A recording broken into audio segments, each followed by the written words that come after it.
আগামী 48 ঘন্টার মধ্যে পদত্যাগ করতে পারেন প্রধান উপদেষ্টা ডক্টর ইউনূস। নতুন কৌশলে দিল্লির আওয়ামী লীগ সমন্বয়কদের টার্গেট করা হচ্ছে।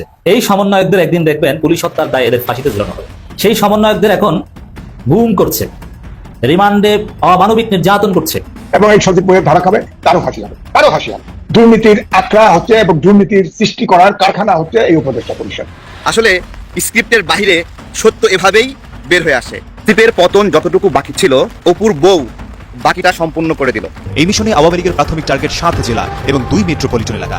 এসব এলাকায় ব্যাপক তাণ্ডব চালাতে পারে বলে সূত্র জানায়। যেসব স্থানে নাশকতার আশঙ্কা করা হচ্ছে সেগুলো হলো দর্শক, ধানমন্ডি 32-এ ধীরে ধীরে জড়ো হচ্ছেন ধানমন্ডি থানা বিএনপির নেতাকর্মীগণ।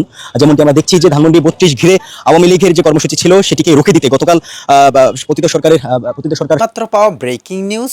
আগামীকালকে সেই 15ই আগস্ট আওয়ামী লীগের শোক দিবস। সেই শোক দিবসে আওয়ামী লীগের কঠিন একটা অ্যাকশন শুরু হতে যাচ্ছে। ইতিমধ্যেই আমরা দেখেছি যে সোশ্যাল মিডিয়াতে ব্যাপক পরিমাণে তোলপাড় হয়ে গেছে যে আওয়ামী লীগ এই 15ই আগস্টে কিছু একটা তো করতে চায় এবং আওয়ামী লীগের একটা ভয়ঙ্কর একটা পরিকল্পনা রয়েছে। এদিকে সমন্বয়ক থেকে উপদেষ্টা হওয়া আসিফ মাহমুদ সচিব ভুইয়া, তার কিন্তু একটা ব্রেকিং নিউজ আসছে আমাদের হাতে।